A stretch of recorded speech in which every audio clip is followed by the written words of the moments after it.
gbogbo ẹ̀yà yẹ́ o ẹ jẹ́ ká wo fọ́tò yìí bí president Tinubu ṣe kí Ọọ̀ni Ifẹ̀ àti bí wọ́n ṣe kí Aláàfin Ọ̀yọ́ tá bá wo fọ́tò yìí dáadáa ẹ máa rí pé president Tinubu wọ́n tẹ̀ fún Ọọ̀ni Ifẹ̀ níbi fọ́tò yìí ṣé gbogbo wọn náà rí dáadáa tá bá wo títí Aláàfin Ọ̀yọ́ tuntun tó ṣẹ̀ṣẹ̀ jẹ yẹn ẹ máa rí pé president Tinubu tẹ̀ wọ́n tẹ̀ fún Aláàfin Ọ̀yọ́ picture yìí lásán ó ti jẹ́ ká mọ ẹni tó jura wọn lọ nínú Aláàfin Ọ̀yọ́ àti Ọọ̀ni Ifẹ̀ kò ní dípà drag ẹ̀yin ará Ọ̀yọ́ ẹ má wulẹ̀ drag ẹ má wulẹ̀ jiyàn fọ́tò yìí lásán ó ti jẹ́ ká mọ ẹni tó jura wọn lọ nínú Aláàfin Ọ̀yọ́ àti Ọọ̀ni Ifẹ̀. Please don't forget to subscribe, comment, share with your friends to have access to this kind of content that you have here. Don't forget to subscribe. I love and respect you. I'll be right back.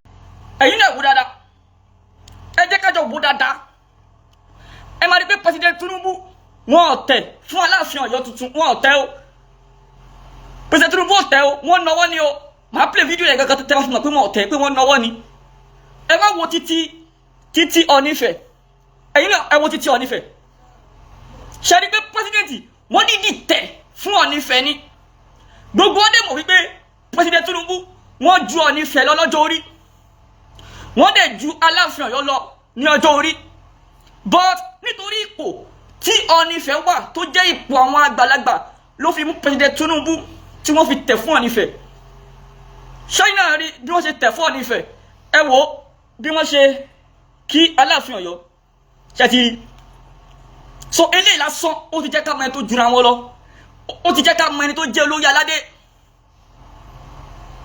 ẹ̀yin ará Ọ̀yọ́ ẹ má wulẹ̀ jiyàn kankan mọ́ ẹ má wulẹ̀ doubt ẹ juwọ́ ju sẹ́lẹ̀ Ọọ̀ni Ifẹ̀ ni olóyè aládé Ọọ̀ni Ifẹ̀ òun ni olórí ọba ẹ gbà fọ́gà yín ẹ̀yin ará Ọ̀yọ́ ẹ gbà fọ́gà yín ẹ gbà fọ́lọ́run ẹ gbà fọ́gà yín kálàáfíà lè jọba kí peace lè jọba torí pé tẹ́ bá continue láti máa argue wípé irọ́ o Aláàfin Ọ̀yọ́ ju Ọọ̀ni Ifẹ̀ lọ peace ò ní reign ṣùgbọ́n ẹ gbà wípé Ọọ̀ni Ifẹ̀ ó ju Aláàfin Ọ̀yọ́ lọ ó ti show níbi fọ́tò yìí ó ti show níbi fọ́tò yìí so ẹ̀yin náà ẹ tún wò dáadáa ẹ tún wò dáadáa ṣáínà ti rí ṣe ti rí ṣáínà rí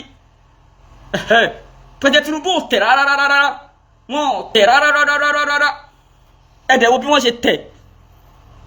ṣe tẹ̀ fún Ọọ̀ni Ifẹ̀ so ẹ̀yin èèyàn ẹ má doubt ẹ̀ Ọọ̀ni Ifẹ̀ ni olóyè aládé Ọọ̀ni Ifẹ̀ ni number 1 nílẹ̀ Yorùbá ẹ wo fídíò yẹn bí wọ́n ṣe lọ bí Aláàfin Ọ̀yọ́ ṣe lọ sókè tí wọ́n lọ kí president Tinubu ibẹ̀ ẹ má ti rí pé ibẹ̀ lẹ́ má ti mọ̀ wípé yes president ò tẹ̀ rárá fún Aláàfin Ọ̀yọ́ ẹ jẹ́ ká wo fídíò yìí.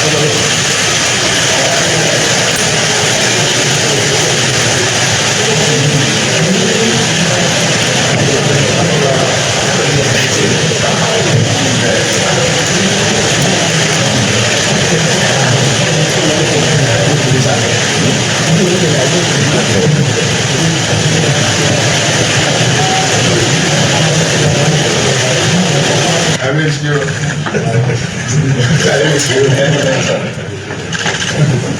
Okay, yo.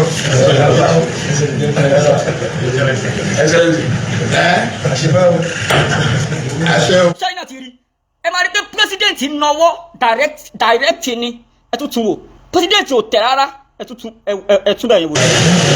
I miss you.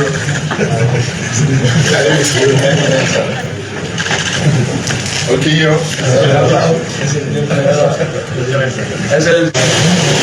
I miss you.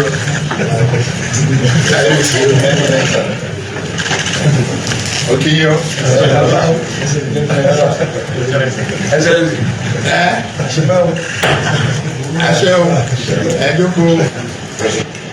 Installed as new Aláàfin Ọ̀yọ́ on January 13, 2025 and coronated.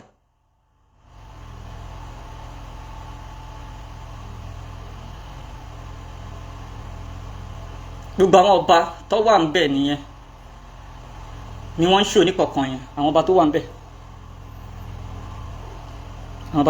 ni wọ́n ń ṣe oníkọ̀ọ̀kan yẹn kí ló ṣẹlẹ̀ tí ò sọ̀rọ̀ mọ́ ń bọ̀.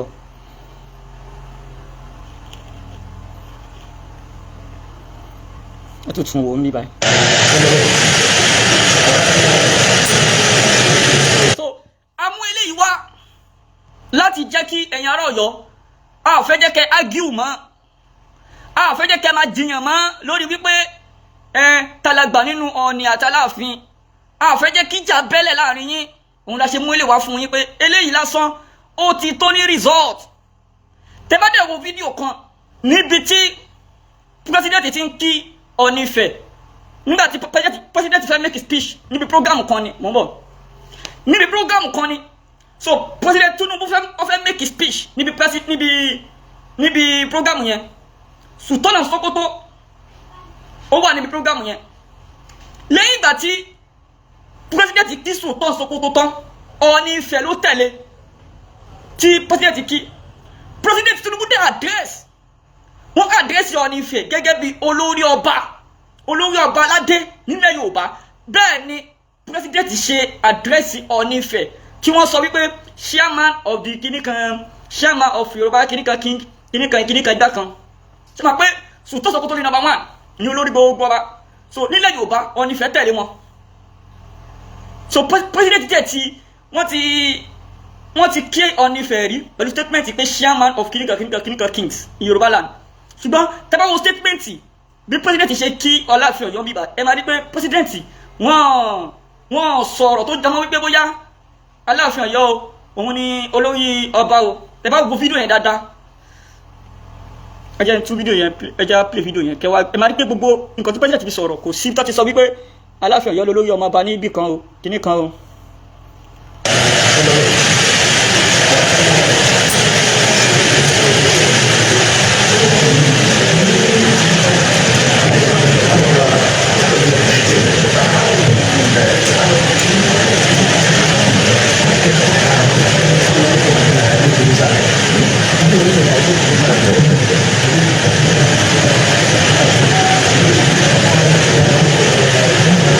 I miss you.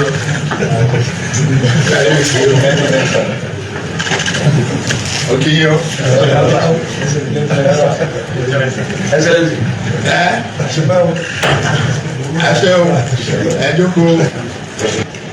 Installed as Vio Aláàfin Ọ̀yọ́ on January 13, 2025 and coronated. Tó ṣé gbogbo wa náà a ti confirm ẹ̀ báyìí. So ẹ̀yin ará Ọ̀yọ́ ẹ má jiyàn mọ́. Ẹ̀yin ará Ọ̀yọ́ ẹ gbà fọ́gà yín, ẹ juwọ́jú sẹ́lẹ̀ fọ́gà yín Ọọ̀ni Ifẹ̀ àwọn olórí ọba nílẹ̀ Yorùbá, ẹ gbà bẹ́ẹ̀, ẹ má jiyàn mọ́, kò jù báyẹn lọ.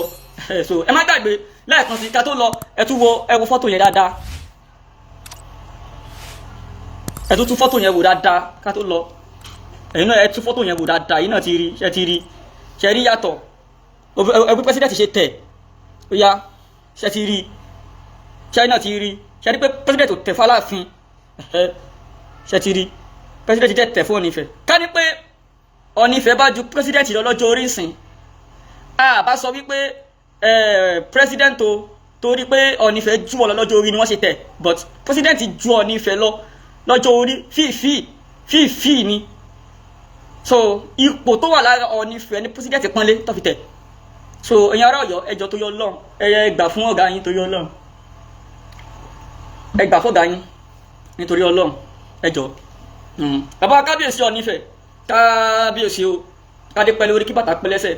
Bàbá wa Aláàfin Ọ̀yọ́, kábíyèsí o kádé pẹ́ lórí kí bàtà pẹ́ lẹ́sẹ̀ o. Àti Ọọ̀ni Ifẹ̀ àti Aláàfin Ọ̀yọ́, Ọlọ́run á jẹ́ kó pẹ́ fún wa o, Ọlọ́run á jẹ́ kó pẹ́ fún wa o, wọn ò ní jábọ́ o, Ọlọ́run á jẹ́ kó pẹ́ lórí oyè o. Gbogbo gbọ́nmi sí omi òtó tó wà láàrin wọn k'Ọlọ́run bá wa yanjú ẹ o. But nǹkan t'Ọlọ́run fi lè yanjú issue yẹn náà ni wípé kí ọmọlẹ́yìn kó gbà fún aṣíwájú ẹ̀. Nǹkan tí issue yẹn lè fi yanjú nìyẹn. Tọ́mọlẹ́yìn ò bá ti gbà fún ọ̀gá ẹ̀, issue yẹn ò lè yanjú láyé. So à ń bẹ gbogbo ẹ̀yin ará Ọ̀yọ́ kẹ́ gbà fún Ọọ̀ni Ifẹ̀ gẹ́gẹ́ bí olórí yín, kí wọ́n dẹ̀ máa darí yín, kò jù báyẹn lọ. This is Odua TV Watch. Don't forget to subscribe, comment your opinion, like, comment and share so that other people can get access to what you enjoy on our channel. Thank you. We love you.